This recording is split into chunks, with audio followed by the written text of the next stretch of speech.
Hello, welcome back to my channel Priyanka official. তো চলো, এখন আমি যাচ্ছি চন্দননগর। কী কারণে যাচ্ছি যেতে যেতেই বলছি, বা কী কী হচ্ছে সব জানাচ্ছি। তবে তোমাদেরকে এইটুকু বলতে পারি, আমার ছোটোবেলার লাইফের সাথে কিছু যুক্ত আছে, তো সেই কারণেই যাওয়া। তো আজকে এটা নিয়ে একটা ব্লগ বানাবো, যেহেতু শৈশবটা জড়িয়ে আছে এখানে আমার সাথে। কী কী হতে চলেছে যেতে যেতে কথা বলবো, চলো।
আমি তো চলে এসেছি তোমার হচ্ছে বাড়িতে।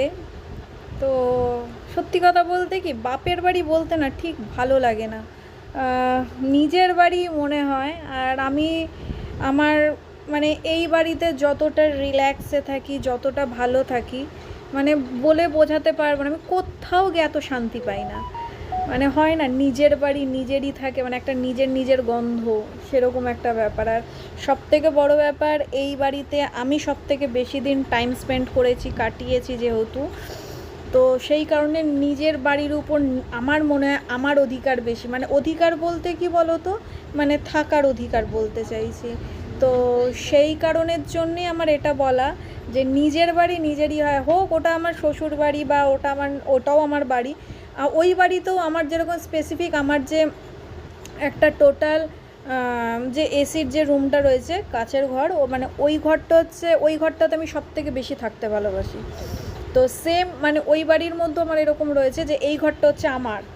তো এখানেও হচ্ছে চন্দননগরে কি বলো তো, মানে পুরো জায়গাটাই মনে হচ্ছে না আমার, মানে এইটা আমার বাড়ি, আমি এখানে থাকতে ভালোবাসি, এখানে শুচ্ছি, ওখানে এসছি কিছুক্ষণের জন্য, কিন্তু এই ঘর ওই ঘর এই করে যাচ্ছি। আমি ভুলেই গেছি যে একটা যে ব্লগ বানাবো, তোমাদেরকে বলেছি, ভুলেই গেছি যে মানে একটুখানি গল্প করব। আমি এলাম, বাড়িতে এসেই সোজা চলে গেলাম সামনে মেজো বৌদির বাড়ি। মানে উনি বলতে পারো আমার একটা ফ্রেন্ড, মানে বৌদি সম্পর্কে, কিন্তু আমি বন্ধুর মতো মিশি, ফ্রেন্ডের মতো। তো বৌদির সাথে একটু গল্প টল্প করলাম, করে টরে এসে তারপর মনে করলো বলা তো হলো না আমি বাড়ি এসেছি। তো সেই কারণে তোমাদেরকে জানিয়ে দিলাম বাড়ি চলে এসেছি। চলো নেক্সট আবার তোমাদের সাথে কথা হবে, দেখি কখন কথা বলি, ঠিক আছে? সব ভুলে যাই এখানে এলে, বিশ্বাস করে সব ভুলে যাই। তো আমি এখন যাচ্ছি তোমার স্কুলের দিকে,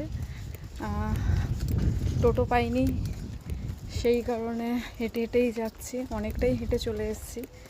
তো প্রায় স্কুলের কাছাকাছি। তো চলো গিয়ে স্কুলে গিয়ে দেখা হচ্ছে।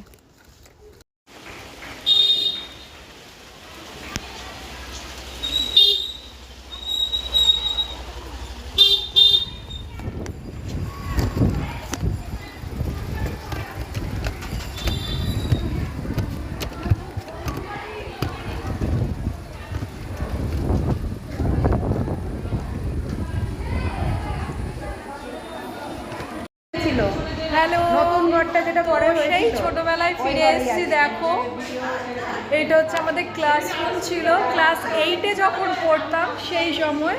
তো সেইখানে আমরা চলে এসেছি। তো এখানে আমাদের টিচার রয়েছেন। এখানে এইখানটাতে মনে পড়ে আমি এই জায়গাটায় বসতাম, এই সিটটায় বসতাম, জানো। মানে কি বলবো তোমাদেরকে, এত এক্সাইটমেন্ট লাগছে ধারণার বাইরে। তো সব অলরেডি আসা স্টার্ট করে দিয়েছে।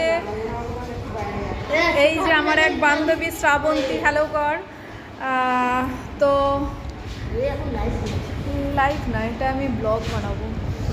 তো সেখান থেকে এই এখন চলে এসে সেই ছোটবেলাটা মনে পড়ে যাচ্ছে, সেই ছোট্টবেলা কি মানে আমি তো তোদের স্কুল সম্পর্কে কি বলার বল। আচ্ছা, এতদিন পর এসেছি, আর কি বলবো, খুব আনন্দ হচ্ছে। আর তোমার? আমি খুব মিস করি এই স্কুলটাকে, এখান দিয়ে যাতায়াত করি, মাঝে মাঝে দিদিভাইদের সাথে দেখা হয়, কথা বলি দাঁড়িয়ে। আর আজকে যে ডেকেছে আমি খুব খুব খুশি। আমি মানে ভোরবেলাতে আমার ঘুম ভেঙে গেছে যে আমি কখন স্কুলে যাব, সমস্ত কাজ করে একদম রেডি করে ছেলেকে স্কুল কামাই করাতাম, কিন্তু ওর বাবা বলছে না তুমি তো যাবে দুটোই, কিছু না। তাও আমি ওকে স্কুল নিয়ে গেছি, এসেছি, আবার রিটার্ন এসে বলছি না খাবো না চলে যায়। আমাকে আবার জোর করলো যে যদি দেরি হয় প্রোগ্রামটা মিস করবো, যে দেখতে পাবো না। আবার খেয়ে দিয়ে এসেছি একদম রেডি হয়ে, কখন যাবো একটা এক্সাইটেড। আমরা এতটাই এক্সাইটেড, সবার চোখে জল চলে আসছে, জাস্ট গায়ে কাঁটা দিচ্ছে, বিশ্বাস না করলে তোমরা দেখো। পুরনো বন্ধু, পুরনো ক্লাস, পুরনো বেঞ্চ, বেঞ্চগুলোকে পাচ্ছি, সেই পুরোনো দিনটাকে মনে পড়ছে। স্কুলের সামনে গেটটার কাছে এসে আমি যার জন্য একটা ভিডিও করলাম।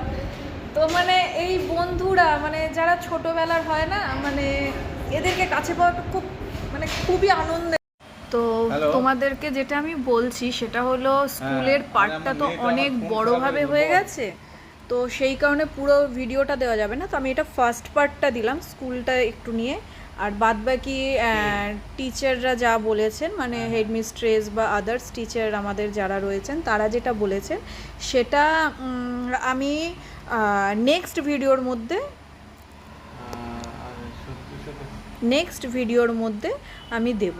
তো সেটার জন্য তোমরা দুটো ভিডিওকেই ভালোভাবে দেখো, তাহলে বুঝতে পারবে। ওকে।